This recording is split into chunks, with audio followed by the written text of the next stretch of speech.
Movie की शुरुआत में चाइना के एक मछुआरों के गांव में एक छोटी बच्ची को झील के किनारे खेलते हुए दिखाते हैं और उसके पिता अपना काम शुरू करने की तैयारी कर रहे होते हैं। ये देखकर लड़की परेशान है कि उसके बूढ़े पिता फिर से जा रहे हैं। वो पानी में कूद जाता है और खेलना शुरू करता है और लड़के के आंसू फिर मुस्कान में बदल जाते हैं। अचानक आदमी झील के अंदर जोर से हिलना शुरू कर देता है और कुछ देर में पानी के अंदर किसी चीज द्वारा घसीटा चला जाता है। लड़की हंस रही होती है क्योंकि उसे ये मालूम नहीं कि उसके पिता किसी मुसीबत में है। फिर वो आदमी गायब हो जाता है और पानी के अंदर केवल खून ही खून दिखता है। अब गांव के लोग जल्दी से एक राक्षसों का शिकार करने वाले डेमन हंटर को बुलाते हैं, जो झील के अंदर बॉम्ब फेंकना शुरू कर देता है, जिससे पानी के अंदर एक ब्लास्ट होता है और हर कोई शॉक में होता है। वो एक बड़े से स्टिंगरे को पकड़ने में कामयाब हो जाते हैं और शिकारी दावा करता है कि इसी प्राणी का रूप उसी राक्षस ने धारण किया है जिसने उस आदमी को मारा है। अब लोग इसके बहुत आभारी होते हैं कि इसने राक्षस को पकड़ लिया, लेकिन भीड़ के अंदर से एक व्यक्ति उन्हें बताता है कि ये कोई दानव नहीं, केवल एक आम स्टिंगरे है। फिर वहाँ पर टैंग नाम का एक आदमी आता है जो एक डेमन हंटर है और एक संत का शिष्य भी है। तभी दूसरा डेमन हंटर ये सुनता है और तुरंत टैंक पर दानव का साथी होने का आरोप लगाता है। अब जिसको सुनकर गांव के लोग टैंक पर हमला कर रहे होते हैं और उसे सजा के रूप में बांध दिया होता है। हर कोई पानी में कूदना शुरू कर देते हैं, ये विश्वास दिलाने के लिए कि हम सुरक्षित हैं, पानी में कोई भी दिक्कत नहीं। और टैंक लोगों को निराशाजनक रूप से देख रहा होता है। उनका उत्सव जल्दी समाप्त हो जाता है क्योंकि वहाँ पर एक विशाल जानवर एक महिला को खा जाता है और अब हर कोई ये देखकर शॉक में हो जाता है। अब जो लोग उतनी फुर्ती से उस पानी में कूदे थे वहाँ से बाहर आने लगते हैं, लेकिन राक्षस उन्हें जीप से खींचना शुरू कर देता है। एक छोटी लड़की अपनी माँ की ओर भागने की कोशिश करती है, लेकिन राक्षस मौके का फायदा उठाता है और बच्चे को पकड़ लेता है और उसे पानी में खींचने की कोशिश करता है। गांव के लोग बच्चे की मदद के लिए दौड़ते हैं और उसे पुल के किनारे पकड़ते हुए राक्षस की जीप काट देते हैं, लेकिन वो राक्षस उछलकर उस लड़की को अपने मुंह में ले लेता है। अब ये देखकर बच्चे की माँ को गुस्सा आता है और वो झील में कूद जाती है और अपनी बेटी को बचाने की पूरी कोशिश करती है। आखिर एक माँ जो ठहरी थी। दूसरी ओर टैंक खुद को रस्सियों से मुक्त कराने के लिए अपने दांतों का इस्तेमाल कर रहा होता है। अब बच्चे की माँ डर से पैरालाइज हो जाती है जब वो पानी में उस विशाल राक्षस को देखती है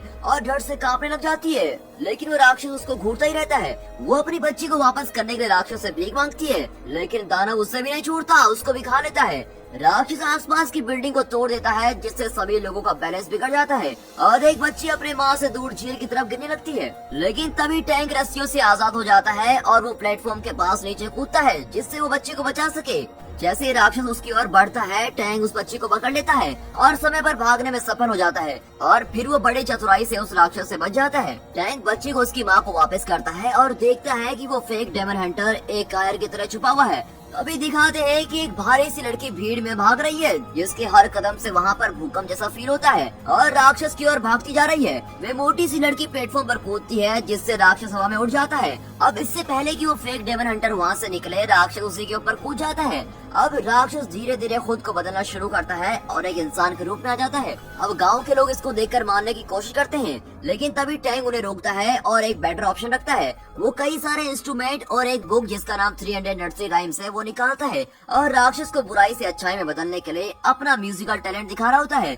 वो बड़े भयानक रूप से वो मंत्र पढ़ रहा होता है, जिससे एक ही पल में राक्षस और दर्शक कंफ्यूज हो जाते हैं कि ये कर क्या रहा है। अब टैंक इतना खतरनाक गा रहा होता है कि उसके गाने से डेमन पागल होने लगता है और वो उसको बुरी तरह से पीट रहा होता है और चारों तरफ सब कुछ तोड़ देता है। अब टैंक के मारे जाने से पहले एक महिला राक्षस को पकड़ लेती है और वे उसको पीटने लगती है। फिर वो उसको एक जादुई कपड़े में सील करके एक गुड़िया में बदल देती है। उस महिला का नाम ड्वेन है और वो भी डेमन हंटर्स में से एक है। लेकिन जब टैंक उसे वो टूल दिखाता है जो वो राक्षसों से जीतने के लिए यूज करता है, तो ड्यून उस पर हंस रही होती है कि ये क्या बचकाना है और सभी गाँव वाले ड्यून का शुक्र अदा करते हैं कि आपने हमें बचा लिया। अब यहाँ दिखाते हैं कि टैंक अपने फेलियर से परेशान है, लेकिन उसका मास्टर उसको बताता है कि बुरे को अच्छे में बदलना बहुत ही कठिन है। वो अपने मास्टर से कहता है कि एक दूसरा दानव है जिस पर उसे विजय प्राप्त करनी होगी, जो पास के एक रेस्टोरेंट में रहता है और खाना पकाने के इंग्रेडिएंट्स के रूप में ह्यूमन फ्लैश का यूज करता है। अब रात में टैंक दानव के रेस्टोरेंट में पहुंच जाता है और बिल्डिंग में एंटर करता है, लेकिन देखता है कि ये लोगों से भरा हुआ है जो अपने भोजन का आनंद ले रहे हैं। अब एक महिला उसको ग्रीट करके चारों ओर दिखा रही होती है, लेकिन टैंक बहकावे में नहीं आता और उसको अपने असली रूप में दिखाने के लिए कहता है, लेकिन वो डेमन में बदल जाती है और टैंक पर हमला करना शुरू कर देती है और टैंक वहाँ से डर के मारे भागता है। लेकिन तभी वहाँ पे ड्वेन आ जाती है और वो उसको बचा लेती है। तभी ड्वेन उसको डस्ट में बदल देती है। वो रेस्टोरेंट में सभी पर हमला कर रही होती है और सभी राक्षसों को एक एक करके अपनी रिंग का यूज करके खत्म कर रही होती है। और उन दोनों की फाइट के बीच ड्वेन उस राक्षस पर भारी पड़ने लगती है और उसको बहुत पंचेस मारती है और कई सारे रिंग्स को इकट्ठा करके उस पर फेंकती है, एक एक करके खट खट खट, जिससे उस राक्षस की स्क्रीन ब्रेक हो जाती है और वो एक सुअर जैसे आकार में बदल जाता है और फिर उन दोनों की घमासान लड़ाई शुरू हो जाती है। और वो सुअर ड्वेन पर भारी पड़ने लगता है, जिससे उसे अपना बचाव करने के लिए मजबूर होना पड़ता है। वो ड्वेन के शरीर पर प्रहार करने ही वाला होता है कि तभी वो अटैक से ठीक पहले खुद को बचा लेती है और देखते देखते वो राक्षस एक और दानव सुअर में बदल जाता है। लेकिन बड़ी मुश्किलों से ड्वेन उसको बांध देती है और टैंक को मदद करने के लिए बुलाती है। ड्वेन उस डेमन की सोल को उसके गले में लॉक कर देती है और टैंक को सुअर के अंदर से उसको बाहर निकालने के लिए कह रही है। टैंक इस काम को पूरा करने के लिए साहस जुटाता है, लेकिन राक्षस के भयानक चेहरे को देखने के बाद उससे ये काम बिल्कुल भी नहीं हो पाता। लेकिन फिर कोशिश करने के बाद टैंक इसी कंफ्यूजन में गलती से गिर जाता है और वो सुअर को किस कर देता है और उसे अपने मुंह के अंदर खींच लेता है। अब ड्वेन जल्दी से टैंक को किस करके उसके अंदर से फिर डेमन को बाहर निकालती है और फटाफट उसको एक पोटली में डाल देती है। लेकिन डेमन इतना पावरफुल होता है कि वो इससे भी बाहर आने लगता है और धीरे धीरे फाइनली वो एक बड़ा रूप ले लेता है, जिससे पूरी बिल्डिंग ढहने लगती है। तो ये दोनों जल्दी वहाँ से भागते हैं और एक नदी के किनारे पहुँचते हैं। ड्वेन अपनी चोट के दर्द से नीचे गिरती है और टैंक के ठीक सामने अपने कपड़े उतार देती है और टैंक को बोलती है कि उसके घावों पर ब्लीडिंग रोकने के लिए दबाव डाले, जो टैंक खुद की ब्लीडिंग रोकते हुए भी कर रहा था। ड्वेन अपनी आंखें बंद करके टैंक की ओर किस करने के लिए बढ़ती है। तभी टैंक को याद आता है कि वो तो एक साधु है और उसको ऐसे लफड़े में कभी नहीं पड़ना है और वो तुरंत वहाँ से भाग जाता है। अगले दिन टैंक अपने गुरु के पास वापस आता है और कहता है कि वो एक और बार फिर से असफल हो गया। उसका गुरु कहता है कि पिग मास्टर से जीतने के लिए उसे किंग ऑफ ऑल डेमन्स के पास जाकर हेल्प मांगनी होगी। असल में इस पावरफुल किंग को वुकुंग के नाम से जाना जाता है, जिसे 500 साल पहले देवताओं ने एक बड़ी माउंटेन के नीचे स्वर्ग में समस्याएं खड़ी करने की वजह से बंद कर दिया था। रात को जंगल के अंदर घूमते हुए टैंक कुछ अनफ्रेंडली से लगने वाले लोगों के बनाए गए जाल में फंस जाता है, लेकिन दरअसल वे सभी ड्वेन के लिए काम करते हैं और ड्वेन सोचती है कि वो बस टैंक से शादी करना चाहती है और कुछ भी हो जाए वो उसी से शादी करके रहेगी। जबकि टैंक उसको मना करता है कि वो उससे प्यार नहीं करता, क्योंकि वो एक साधु है और साधु होने के नाते उसे इस दुनिया में सभी से बराबर प्यार करना चाहिए। इसीलिए वे सिर्फ ड्वेन के लिए रोमांटिक फीलिंग नहीं रख सकता। अब गुस्से में आकर ड्वेन उसको अंदर बंद कर देती है और सोचने लगती है कि उसके साथ अब क्या जाए। उसकी बहन उसको कन्विंस करती है कि उसके साथ डांस करो और उसको अट्रैक्ट करने की कोशिश करो, लेकिन उसके बेकार डांस को देखने के बाद उसकी बहन ड्वेन को एक ताबीज देने लगती है और साधु को बहकाने के लिए ड्वेन की मूवमेंट्स को कंट्रोल कर रही होती है। ड्वेन अपने क्रश के पास जाती है, लेकिन सब कुछ खराब हो जाता है क्योंकि ताबीज ने काम करना बंद कर दिया है। अब ड्वेन टैंक को बार बार मारती है और रुक जाती है जब ताबीज गलती से टैंक पर ही गिर जाता है। ड्वेन गिल्टी फील करते हुए कमरे से बाहर भागती है, लेकिन उसी समय उसकी बहन नाचने लगती है, जिसे देखकर टैंक भी अपनी बॉडी को उसी तरह हिलाता है और ऐसा करते हुए उसे अंदर आते हुए गार्ड देख लेते हैं। वे साधु के घटिया डांस को देखकर उसे और पीटते हैं और तब रुकते हैं जब ड्वेन की बहन को कुछ गड़बड़ होने का एहसास होता है।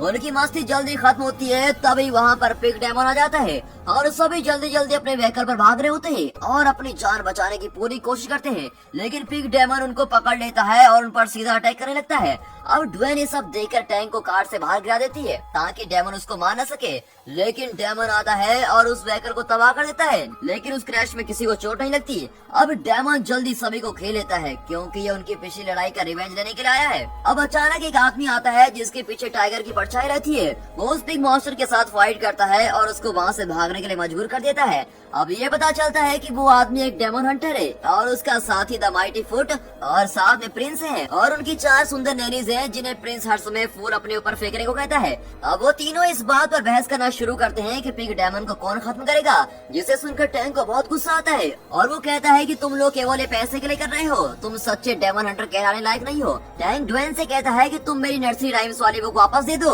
और उसका समय बर्बाद करने के लिए ड्वेन पर चिल्लाता है, लेकिन इसे सुनकर ड्वेन को गुस्सा आता है और वो बुक को फाड़ फाड़ के उसको हवा में उड़ा देती है। फिर वो गुस्से से टैंक को मारना शुरू कर देती है और कहती है कि टैंक उसके बिना कुछ भी नहीं, अगर वो उसको नहीं बचाती तो वो पहले ही मर जाता।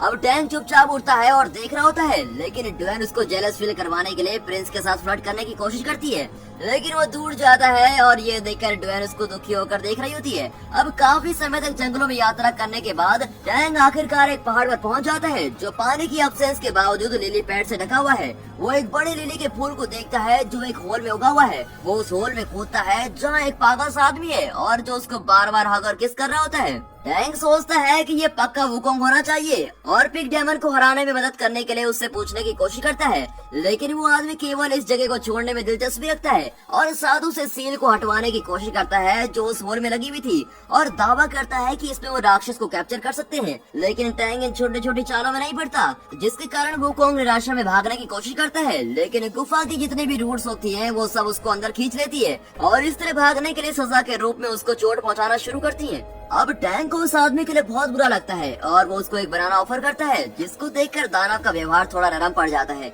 और वो मॉन्क को पिग मॉन्स्टर को हराने के सारे तरीके बताता है। वो कहता है क्योंकि मॉन्स्टर अपनी पत्नी से बहुत प्यार करता था, तो उन्हें एक सुंदर लड़की की जरूरत है जो चांदनी में डांस कर सके और जो राक्षस को गुफा की ओर खींचने में वो कॉन्ग की मदद कर सके। तभी अचानक ड्वेन उनकी योजना के बारे में सुन लेती है और गुफा में कूदती है और पिग मॉन्स्टर के लिए चारा बनने के लिए बिल्कुल तैयार हो जाती है। अब टैंग उसको देखता है और उसको बाहर जाने के लिए कहता है, लेकिन वुकोंग उसको डांस सिखाना शुरू कर देता है और उसके साथ फ्लर्ट भी करता है। ये देखकर टैंग को बहुत ही जेलस फील होती है। ये देखकर ये साबित होता है कि वो सच में ड्वेन से प्यार करता है। अब रात का समय है, ड्वेन चांदनी के नीचे डांस कर रही है और टैंग उसके लिए म्यूजिक प्ले करता है। टैंग उसको देख रहा होता है और उसके हर मूव को देखकर ड्वेन से और भी ज्यादा प्यार करता है। जल्दी वे एक राक्षस की दहाड़ सुनते हैं और देखते हैं कि पिग मॉन्स्टर आ गया है। अब वुकोंग गुफा के अंदर से बात करना शुरू करता है ताकि राक्षस लिली के नीचे होल में झांके और देवताओं की सीलिंग की वजह से अंदर खींच ले जाए। ड्वेन पिग मॉन्स्टर को एक गुड़िया में बदल देती है और टैंक को दे देती है, जिससे वो अपने नर्सरी टाइम से उसको कन्वर्ट कर सके। फिर वो टैंक को एक रिंग पहनाती है और कहती है कि वो उसे शादी करना चाहती है, लेकिन टैंक बहुत परेशान हो जाता है और उसके साथ रिश्ते में रहने के बजाय अपनी उंगली काटने के लिए भी तैयार है। अब ड्वेन ये देखकर खुद ही रिंग निकाल देती है और नर्सरी राइम्स की बुक को वापस देने की कोशिश करती है जो उसने गोंद से चिपका दी थी, लेकिन टैंक गुस्से में होता है और उससे बुक वापस लेने के लिए मना कर देता है। अब ड्वेन टैंक के बर्ताव को देखकर बहुत रोती है और फ्यूचर में उसका पीछा नहीं करने का वादा भी करती है। टैंक गुफा से बाहर निकलता है और अपनी सच्ची फीलिंग्स छुपाते हुए उदासी से मून की तरफ देख रहा होता है। वो वुकोंग को उस लिली के फूल को हटाने के लिए प्रार्थना करते हुए सुन रहा है, जिससे गुफा की एंट्रेंस ब्लॉक हो जाती है क्योंकि वो भी मून लाइट को एंजॉय करना चाहता है। अब टैंक फूल को काट देता है और तभी सारी लिलीज आग की लपटों में बदल जाती हैं। वुकोंग गुफा के अंदर पागलों की तरह हंस रहा होता है और आग की लपटों में बाहर आ जाता है, जो सीधा टैंक के सामने गिरता है, यानी कि वो फ्री हो गया है। वो टैंक को पकड़ लेता है और उसे गुड़िया की तरह ऊपर उछाल देता है और उसका मजाक उड़ाता है कि उसने उसकी बातों पर विश्वास कर लिया और उसने डेमन को रिलीज कर दिया है। टैंक मंकी डेमन से कहता है कि वो बच नहीं पाएगा क्योंकि बुद्धा ऊपर से सब कुछ देख रहे हैं और गुस्से में वुकोंग टैंक के सारे बालों को भयानक रूप से फाड़ना शुरू कर देता है। लेकिन वहाँ पर अचानक डेमन को महसूस होता है जैसे उसके पीछे कोई आ गया है और पीछे मुड़ के देखता है तो 3 डेमन हंटर आ गए हैं। The Fist of North Star नाम का डेमन हंटर डेमन पर अटैक करता है, लेकिन वुकोंग आगे बढ़ता है और जल्दी से उस आदमी के गले को बाइट करता है और उसे वहीं मार देता है। दूसरा demon hunter the mighty food इसे देखता है और खुद को ट्रांसफॉर्म कर देता है और वो अपने पाँव को एक स्कूल साइज की बस के बराबर बड़ा कर देता है और फोर्स से मंकी डेमन के पीछे धकेल देता है। बूढ़ा आदमी हवा में कूदता है और वुकोंग पर वार करता रहता है, लेकिन मंकी डेमन उसके पाँव को फाड़ देता है और उसे ठीक प्रिंस के ऊपर गिरा देता है। तभी वो व्हाइट प्रिंस डेमन पर कई सारे स्वार्ड फेंकता है, जिससे वुकोंग हवा में भागने के लिए मजबूर हो जाता है क्योंकि वो वेपन्स उसका पीछा नहीं छोड़ते। जहाँ भी वो जाता है वो उसका पीछा करते ही रहते हैं। तभी वो मंकी डेमन भी अपने वेपन निकालता है और स्वॉर्ड को खदेड़ना शुरू कर देता है, लेकिन प्रिंस सभी वेपन्स को एक साथ डेमन की ओर भेज देता है। अब अटैक इतना पावरफुल होता है कि डेमन के स्टेप को ब्रेक करना शुरू कर देते हैं, लेकिन अंत में वो डेमन से टकराकर दीवार में गिर जाता है और टुकड़ों में बिखर जाता है। वुकोंग अटैकर्स पर जोर से दहाड़ मारता है, जिससे एक शॉक वेव प्रोड्यूस होती है और जो डेमन हंटर्स को डस्ट में बदल देती है। फिर वो साधु की ओर फोकस करता है, लेकिन शॉकिंगली उसके पीछे से ड्वेन निकल कर आती है और टैंग ने उसे जो भी कहा था उसके बावजूद उसको बचाने आती है। ड्वेन अपनी रिंग से वुकोंग पर हमला करती है। वो मंकी पर हमला करती है, लेकिन वुकोंग आसानी से उसके सिर पर वार करता है और उसको पीछे की ओर फेंक देता है। अब टैंक ड्वेन की ओर बड़ी मुश्किल से जाता है और ड्वेन टैंक से पूछती है क्या वो अभी भी उससे प्यार करता है। अब टैंक बुरी तरह से रोने लगता है और ड्वेन से कहता है कि वो उससे हमेशा ही प्यार करता था जब से वे पहली बार मिले थे। अब टैंक की कन्फेशन को सुनकर ड्वेन की आंखों में आंसू आ जाते हैं और वो मर जाती है। तभी टैंक उसको पकड़ता है और किस करता है और उसकी रिंग को निकालकर अपनी उंगली में डाल देता है। इससे पहले कि वो अपना शौक खत्म कर सके, वुकोंग उस लड़की को उठाता है और उसके 1000 टुकड़े कर देता है। अब अचानक डेमन को कुछ अजीब सा महसूस होता है क्योंकि वो तुरंत पीछे देखता है तो वहाँ पर टैंक आखिरकार सभी अटैचमेंट्स को छोड़ चुका है और वो उस बुक को पढ़ता है जिसको ड्वेन ने छोड़ा था और उसमें लिखे हुए वर्ड का जाप करता है, जिससे एक विशाल बुद्धा का निर्माण होता है जो पूरे प्लेनेट को देख रहा है। वो बड़ा सा स्टैचू अपने हथेली को प्लेनेट की ओर लाता है, जिससे एक शॉकवेव प्रोड्यूस होती है और जब उसका हाथ एनवायरनमेंट में आता है तो वहाँ सारी कंपन हो जाती है और वहाँ पर एक अलग ही एनर्जी निकलती है, जिसको वो मंकी डेमन अपने शरीर में इकट्ठा करता है और गुस्से में चिल्लाते हुए किंग कॉन्ग में बदल जाता है, जो कि हर चीज पर हावी होना शुरू हो जाता है। अब वो विशाल हाथ डेमन के करीब आता है और वुकोंग आखिरी मूवमेंट पर अटैक करने को रोकने के लिए बुद्धा को उठाने की कोशिश करता है, लेकिन इतना भारी वेट उठाने में उसको बहुत ही परेशानी होती है और क्योंकि डेमन का भगवान भगवान की शक्तियों के आगे कोई मुकाबला नहीं है, तो वो उस बड़े से हाथ के नीचे कुचल जाता है और वुकोंग के गले की दुनिया में पहुंच जाता है, जहां टैंग आखिरकार डेमन पर विजय प्राप्त कर लेता है। वो ड्वेन की किंग उतारता है और उसको मंकी के सर पर लगाता है, जिससे डेमन उसका शिष्य बन जाता है और साधु उसका गुरु बन जाता है। और अब वो ऐसे करते करते वेस्ट की जर्नी के लिए बिल्कुल तैयार है। वो और वे राक्षस जब उसके शिष्य बन चुके हैं, इंडिया से होली स्क्रिप्चर प्राप्त करेंगे ताकि वे ह्यूमंस के सफरिंग को खत्म कर सके। और दोस्तों, यहाँ पर ये मूवी खत्म होती है।